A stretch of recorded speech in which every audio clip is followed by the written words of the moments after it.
Apple's doing payments. Amazon lends. Google's after your wallet. The big tech giants aren't knocking on the door anymore. They've walked right in. So what does that mean for fintechs? Do you disrupt, partner, or pivot? Moderating our final session today is someone who knows how to challenge conventional thinking and who's always asking the right questions. Please welcome Lissele Pratt, co-founder of Capitalixe. Lissele? Thank you so much for that, Despina. Thank you everyone for joining us today. Looking forward to kicking off the discussion on big tech, bigger threat, can fintech stay in the game? And joining us today, we have Yannis from MUFG, Andreas from Hellenic Bank, Demetris from Oracle, and Pangratios from KPMG. Let's give them a round of applause. And just a little bit of background about me. So I'm the co-founder of Capitalixe. We are a payments and banking advisory, helping high-risk industries to obtain reliable payments and banking solutions. I am also IFX's official ambassador, Forbes 30 under 30, and as of recently, top 100 women in fintech. And I'm just going to let the other panelists introduce themselves. So if you want to go ahead, Demetris. Sure. Hi everyone, thanks for the invite. I'm Demetris, working with Oracle Financial Services. My team consists of around 10,000 people globally. We have more than 600 banks or fintechs leveraging our vertical solutions from core banking to real-time payments to financial crime to revenue management. We are part of Oracle, that is around for the last 40 years with data. 57 billion of revenue and 75% of that on cloud and AI. Shall I go? Go ahead, please do. Hello all. Good to see you here. My name is Yannis Matsis. I am the Global Head of Business Promotion for MUFG Investor Services. We are a fund administrator, the fifth largest in the world with assets under administration of 1 trillion. We are a subsidiary of MUFG Bank, the Japanese bank, which is itself the fourth largest bank in the world. Prior to MUFG, I was the CEO of Hellenic Bank, so I did as a banker as well. And prior to that, I set up my own fintech, which I grew with my business partner, a friend, and we successfully sold to MUFG, where I currently work, but complete coincidence that I'm back working with MUFG. Thank you very much. Good to see you all. I'm Andreas Papadopoulos. I'm a chemical engineer by education, but I'm a banker by profession for the last 20 years or so. I'm in the happy position to say that Hellenic Bank was just bought at 1.3 billion, the largest transaction that has happened in Cyprus in cash. Size matters. We'll talk more about that in a bit. And we are now part of the Eurobank group and in the 40th position of the systemic banks in Europe. Hi, thank you. Hi everyone, great to be back as well. My name is Pangratios Vanezis. I'm a board member and partner at KPMG in Cyprus. I'm head of fintech and private enterprise. I work with technology companies. At the same time, I also have the traditional services for financial services sector, such as banks, insurances, and investment firms, EMIs, and so on. So I'm glad to be at such a great company, and hopefully we can get some insights through the session. Obviously, a great pleasure to meet you as well. So, and you too. Lovely to have you in Cyprus. Thank you. I love it here. It's beautiful. And so, as you guys can see, we have some very influential leaders in the industry who have a lot of experience, and I'm really excited to dive into some questions now and getting their expertise and their thoughts of what's happening. So to kick things off, over the last decade, we've seen big tech quietly become big finance. Apple, Google, Amazon, they're not just tech giants anymore. they're becoming financial service providers. So the real question is, are we watching fintech become a feature inside big tech, or can it still lead the innovation race? Which brings me on to my first question. We'll start with you, Andreas. With big tech aggressively moving into financial services, is there still space for traditional banks, or are they at risk of being squeezed out? Yes. Every year this question comes up, and the answer is different every year because technology is moving fast, and so are some other things that we'll talk about. Let me first start by saying it's not a zero-sum game. It's not. I would say that big tech provides the user experience and the personalization. Fintechs, they provide the niche and the innovation. And traditional banks provide trust, compliance, and the infrastructure. The question that arises is how well can each other enter or grab some of that expertise? That's why it's more likely that collaboration rather than conflict will lead to better results. The issue with traditional banks is that they need to evolve. Having legacy creates comfort, which is not called for. They need to be shaken, and they need to adapt.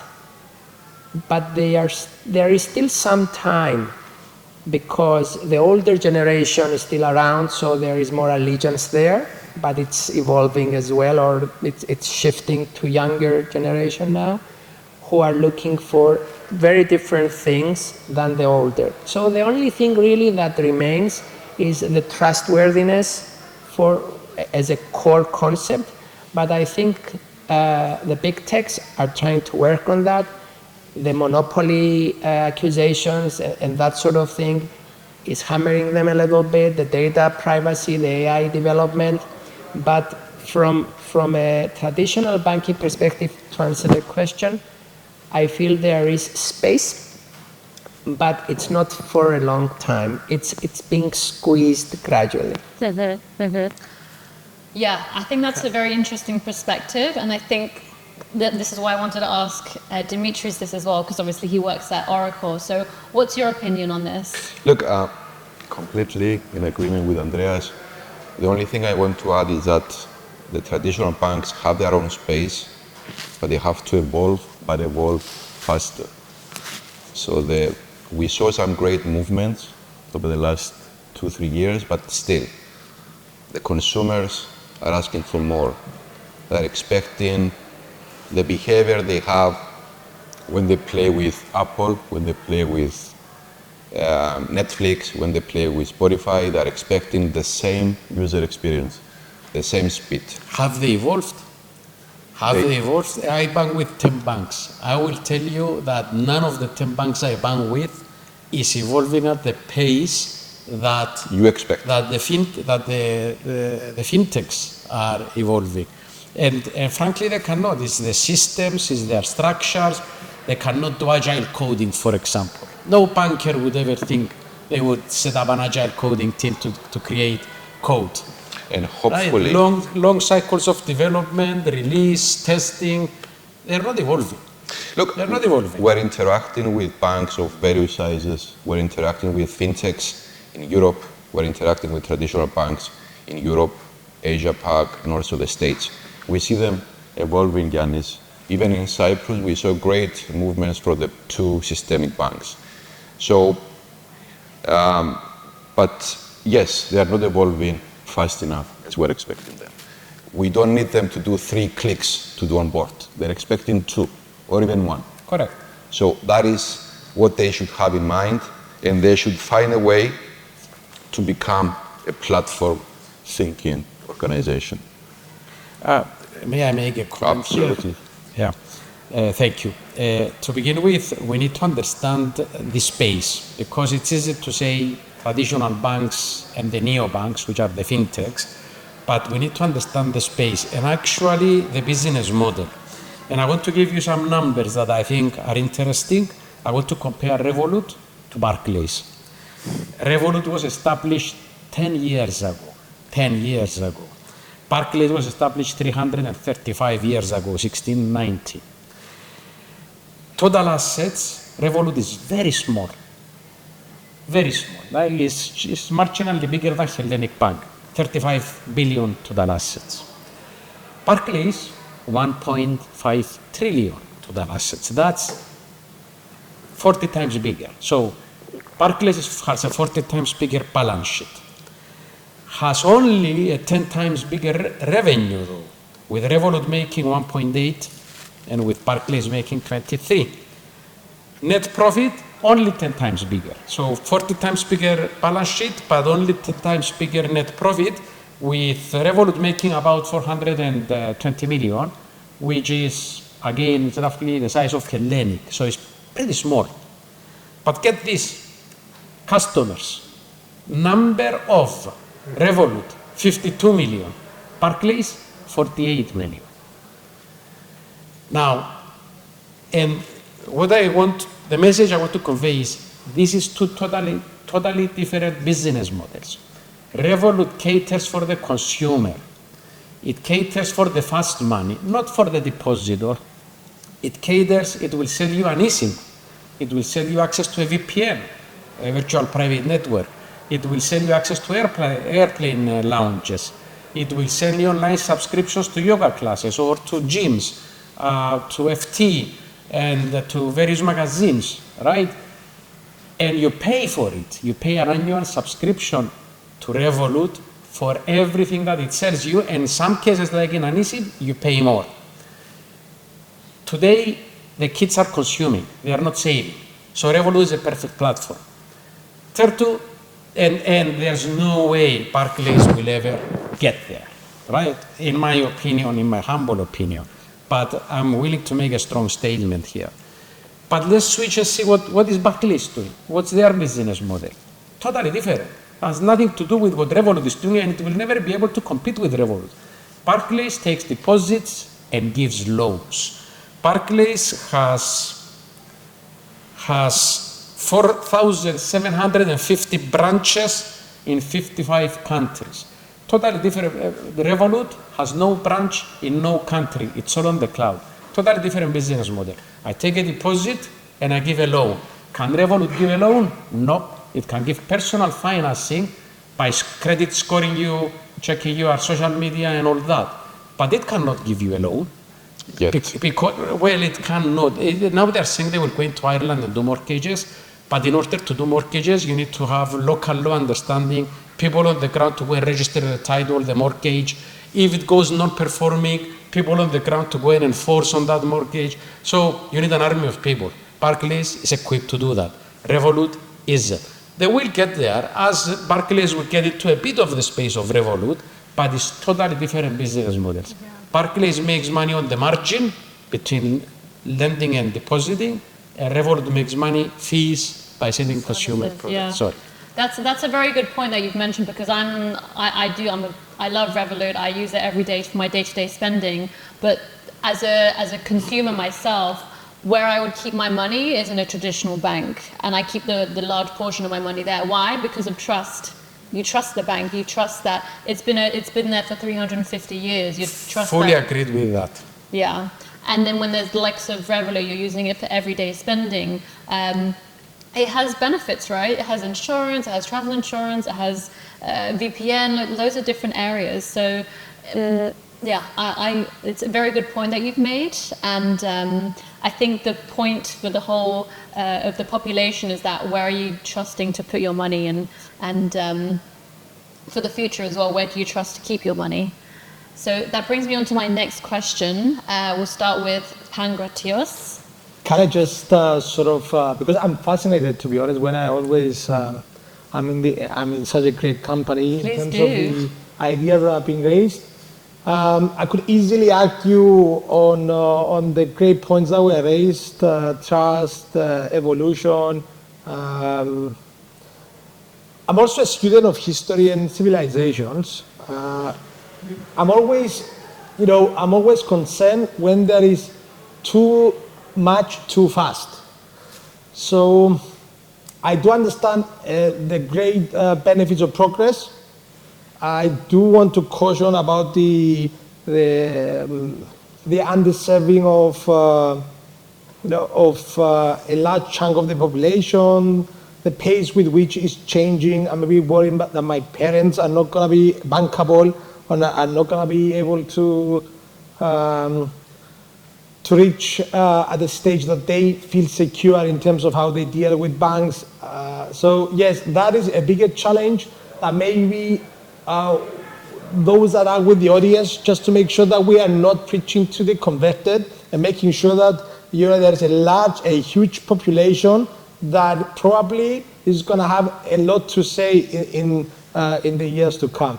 And not to create the sort of dystopian future that we were mesmerized in Mr. Robot. I don't know if you've seen a series. If you've seen that series, it's sort of foretelling in terms of the actual title that you have on the panel, which is Big Tech, Big Threat. So, and how we see the accumulation of power where there is a power vacuum, especially in the, and I know, Yannis, that you come from a traditional, in being Japan, I love Japan, and there is a tradition and a specific set of values. I'm not sure whether that is transcendent to the rest of the world. Just on a side note, so that then we can go to the second question. Yes. Okay, I'll start with, your first question I have for you, Pangratios, is how can fintech scale successfully while navigating tightening regulations, especially when comparing the EU versus the rest of the world? That's an excellent question, an amazing question. To be honest, I'm very concerned in terms of how Europe has sort of created a sort of a bubble and inoculated itself, which could be a good thing, but it can definitely be a very bad thing. In terms of where we see development, growth, progress, innovation, we are definitely a lot behind in terms of AI, which has been touched upon, and I must say I'm a bit worried. Not that whether we as Europeans or there is the brain capacity and the mental capacity and the talent with which that can be developed. It's that if we are to be considered the European guys as the more structured, the more there is the ethical component is being debated. So the more democratic way of technology development. I'm not sure whether the rest of the world wants to play in that sphere. So yes, I am concerned, and that goes to the terms of fintech. I'm sure that when Yannis was working on developing his own fintech, I wasn't sure whether exactly he was thinking that he's going to be selling at that space, and it took him a bit of a time. Now I think the timeline with which founders want to exit is quite narrow, exactly because they are not willing to bother with what becomes a bit of a mountain when it comes to regulation. Mm-hmm. Okay. Europe has the strictest regulation in banking. So if a company can survive or can make it, can crack it in Europe, I reckon they can go globally. Mm-hmm. Because that's the most difficult place. Now, if you look at fintechs, there is a lot of fintechs in Europe, Revolut, Wise, right? So they managed to navigate the regulatory environment. Having said that, my biggest concern, and you said the word trust before, which I agree, my biggest concern with fintechs is AML, KYC, anti-money laundering, know your client. Because I am not entirely convinced. I don't know, because I don't know exactly how they do it. Maybe it's AI, but they don't seem to be checking. I transfer money with Revolut, for example, and I never have to upload a proof for that. Okay, but it's to my daughter at the university paying the fees. So maybe Revolut is clever enough, probably it is, to know what I'm doing it for. But compliance is my biggest concern. Okay. And there is where you really need to make sure that you've got it tight down. Okay. Interesting point you've made there, Yannis, with compliance and fintech, because I'm a big advocate for AI coming into revolutionizing compliance with anti-money laundering equipment and everything like that. So, I mean, I've seen it from working in the industry that there's a lot of new technology out there that's speeding things up in fintech, and this is also what I would say the big traditional banks are lacking behind in, is that they're not able to innovate as quickly on the compliance side, on the onboarding side, as fintechs are. So what would you say, what would be your opinion on that? Yeah, I agree. Yeah? I am sure that the fintechs have better compliance tools to perform efficiently their AML. However, if something escapes them, I don't know. Banks don't have those tools, but they have an army of people, and they are really, really serious when it comes to AML, and therefore they will check and they will cross every T and dot every I before they allow a payment to go through, for example, right? Okay. But some of them also get big fines. True. True. If I could add something, banks, I said in the very beginning, size matters. Mm-hmm. Because of what has been said, the hurdle is very high to be a proper bank within the EU. Hellenic Bank, before the purchase, was borderline viable long term, not because of its problematic loans or anything like that, because of the burden of the infrastructure, the reporting. Being part of a systemic bank, the SSM, single supervisory mechanism, in order to maintain what Yannis was describing before, the most stringent conditions, which brings the trust out at the end of the day, the price they have to pay, is really a huge burden. So we will see, I believe, more consolidation, because smaller banks will have a high capital expense to maintain all those systems, and more banks will become more powerful, and potentially, based on what we are discussing, they may have the largest opportunity to delve into the others by bringing in innovation, perhaps in-house, by collaborating more strongly with fintechs, and by improving the personalized customer experience that is being provided by the big techs. Because we cannot ignore the Amazon and Meta and Apple, who are continuously spreading out and giving that seamless experience that we described. And AI is just going to help even more to make that even more fun. They will know us better than we know ourselves. Yeah. Yeah, you do have a point there, and it's interesting that you mentioned innovation, which brings me on to my next question. We'll start with Demetris. Innovation is often a buzzword, but practically, how can fintechs build a culture that actually drives growth and long-term sustainability?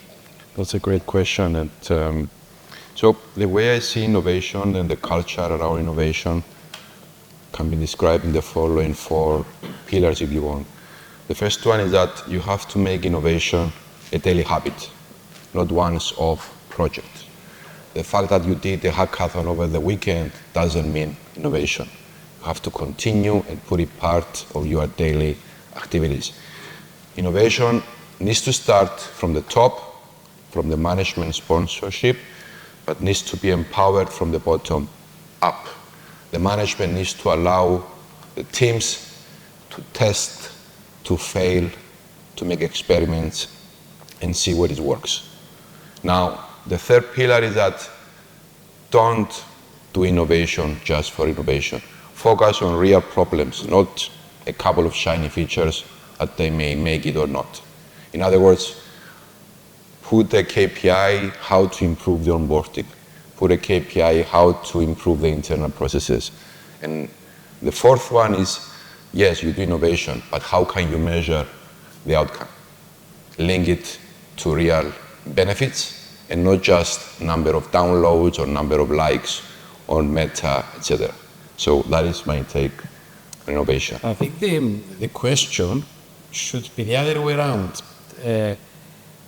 How can banks, traditional banks, build a culture that actually drives innovation? Not how fintechs, because fintechs, in my opinion, are the ones that are innovating.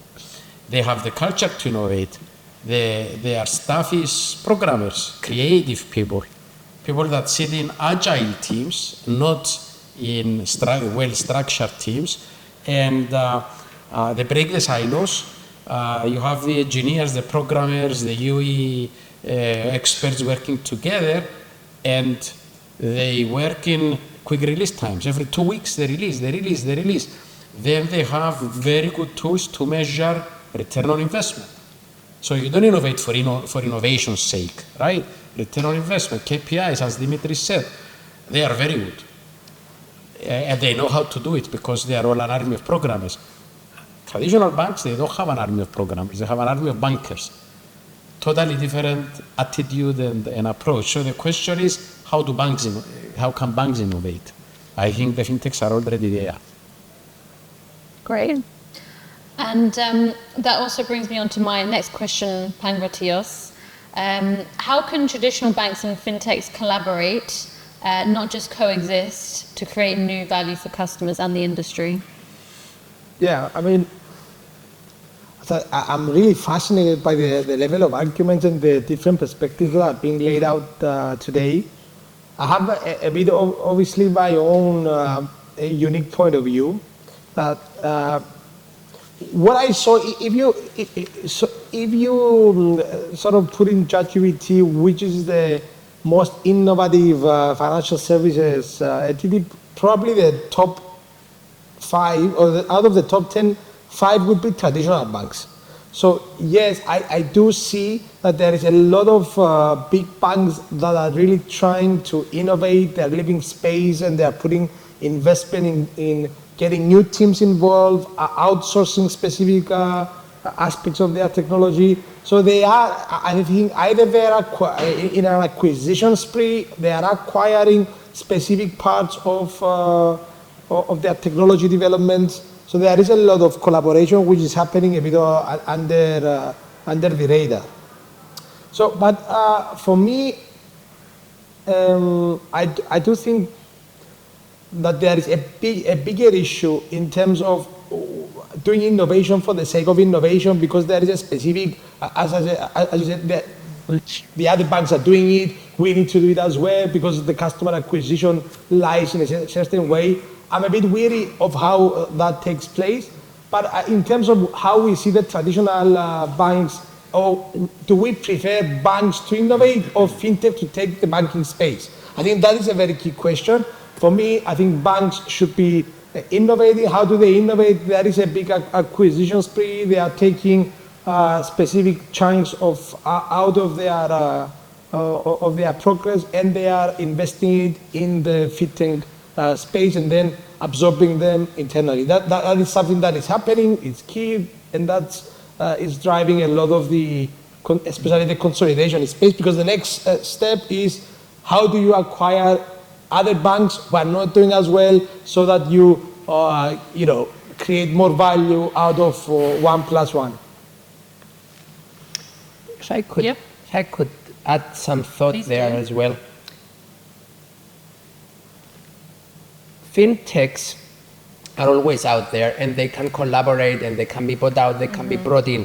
The question, I think, from a banking perspective is, how can traditional banks inspire those programmers with the mindset that we are describing about to join a bank?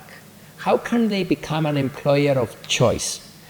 That would help them out a great deal. And I think the missing word, the missing link for traditional banks to do that is purpose. Mm-hmm. I don't think many banks can put the story forward that Generation Z feel, oh my God, yes, I want to work for that bank because it inspires me, because I see a future in this way, because it has some purpose. What do you think, Jan? I agree. Yeah, I agree fully. I mean, look, I'm a banker, you're a banker. We're actually working together at Hellenic, right? I'm wearing a blazer, you're wearing a suit, you're wearing a tie. Who's going to be inspired by us to come and work with us? Basic as that. Cool dude. You are a cool dude, right? Don't undervalue. I'm sure there'll be a lot of guys who are inspired to work with you, that's for sure. But just to add, I think, and this is not the criticism only, because I think banks are a bit on the corner and being, taking a couple of punches here and there. I mean, from my experience, the fintechs, I have a couple of examples, are not cracking the difficult parts though.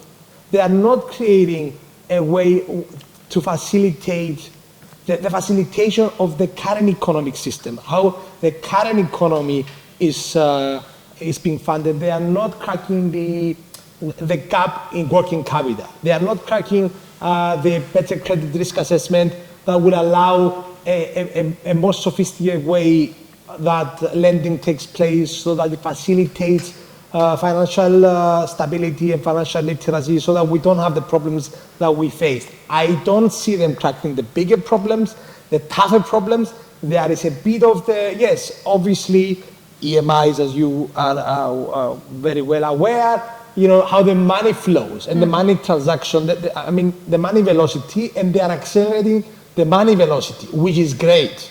It's in the current fiscal and sort of monetary policy, it makes a lot of sense. Yeah. For me, you need to crack the difficult questions, and they are not heavily invested in that. In my view, I have seen examples, but they are really struggling in cracking and scaling. Probably they are already missing 3 or 4 years of powerful exits. Okay. And I'm also interested to know, what would you say are the biggest pain points in the banking industry right now that fintechs aren't solving? Well, you've got to create punches here, but from my experience sitting on an easy, let's say, traditional Big Four type of what I'm seeing, yes, I'm seeing the credit modeling, the pricing, the more structured, underserved market that is significant. We are sort of sometimes talking in vacuums. We are seeing that the middle class is not, is not growing, or it hasn't access to right funding, or to the right ability, or SMEs are not growing at the same pace, or we are seeing that there's a huge consolidation. The fact is that it's not sophisticated, or they do not have the banks in a way that it will solve that problem. If the fintech is there, not in the sense of how investment takes place, how to sort of become a personal finance advisor and solve the nitty-gritty issues that we see in an everyday life, then that would break through the barriers. Can I take a slightly different angle here? Go for it, please. I have experience from a number of fintechs, how they analyze credit. Oh. They are far better than banks, far better. I'm not saying the other way around, though. Home credit, for example, one of the biggest credit institutions in the world, they just give personal loans, right? They will take your mobile phone in Asia, that GDPR is not an issue. You sign, they take your phone, they scrub it all, they look at your social media, at your SMS, who's your friends, and they decide if you are worth a person. Banks cannot do that. Banks go with traditional credit scoring methods, which are like really old. So I'm not sure that they are not cracking it, but I will say, back to what I was saying earlier, size, they are equally big. Fintechs don't have a balance sheet because they don't need it, because they don't give loans. Banks give loans. It's a totally complementary business. So they can coexist for sure. Let banks do the lending part, that the fintechs cannot do because they don't have people on the ground, and let the fintechs do everything else, the payments, the eSIMs. When's the last time Barclays sold you an eSIM? Never. Revolut, I bought 10 times now, an eSIM from Revolut. So I think they can coexist. They can obviously collaborate, because the fintechs that I am, my clients, are working not in Europe, but they are offering the credit analysis and the credit pricing to US, which is We are talking about US, but that's not that expanded. So there are, for example, very few limited examples. This is where I'm coming from. I was expecting that by now there should have been a lot more innovation in the space. This is what I'm saying. Okay. But just to add, Yeah, go maybe for it. innovation is there, but the focus from the fintechs. Yes, exactly. And them being integrated in a horizontal market like the States allows them to grow, right? They are not focusing and try to do everything. And I've noticed we're almost running out of time, so I'm going to give my last question, and then we can make space for either a fire question or for the room to ask some questions. So, Demetris, with AI reshaping everything from KYC to credit scoring, is this a chance for fintechs to leap ahead, or will big tech dominate here too? Look, AI is a big opportunity, and I'm not sure that we can size it or frame it. And it's a battle that, sorry Andreas, but the winner will not be chosen only by size. It's a matter of relevance. So it's not the big tech who is offering the infrastructure of AI the winner here. It's the one who is using it properly and make it actionable. It's the one that, yes, fintechs may move fast, but do they have the relevant expertise in the banking to a level that is required, or the knowledge of the local specifics required to leverage it? So I think that banks and the fintechs do have a big advantage compared to the big techs because of the domain and the regulation knowledge. And we shouldn't forget the trust and the transparency that we all should have in mind when it comes to AI. AI should be tested, should be auditable, should be biased, tested before you release it. Else, you are losing the regulators, you are losing your customers, and it's a backfire. Yeah. So yes, they can stay relevant. They can stay relevant in this AI journey. Okay. Did you have anything to add here, Pangratios? Well, I'm cautious of time. Oh, yes. But obviously, to reiterate to the earlier point, I think it's an amazing opportunity. It's unprecedented in the civilization space that we are aware in the history of humankind. There are now developments in terms of computing speed, unprecedented computing speed, so that the world that we know today will not be the same world that we know in a year's time. That's a definite fact. Yeah, I think the problem is, and adding on Demetris, because I agree, is who is developing it. And I think it's a nice place in Limassol.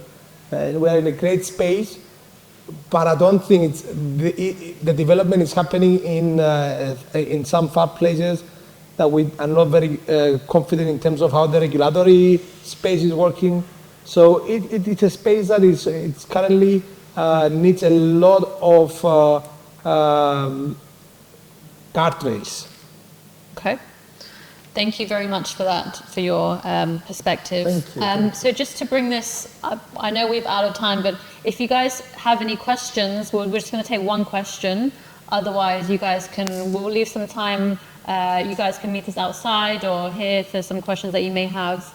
But yeah, does anyone want to ask any questions now? No? Okay. Well, thank you, everyone. Thank you so much to our panelists today. It's been a very, very interesting discussion. Very insightful. Great to hear different perspectives, some arguments there, but it was great to see where the industry is heading in from some experts in banking and fintech and big tech as well. So thank you, everyone. Thank you. Thank you.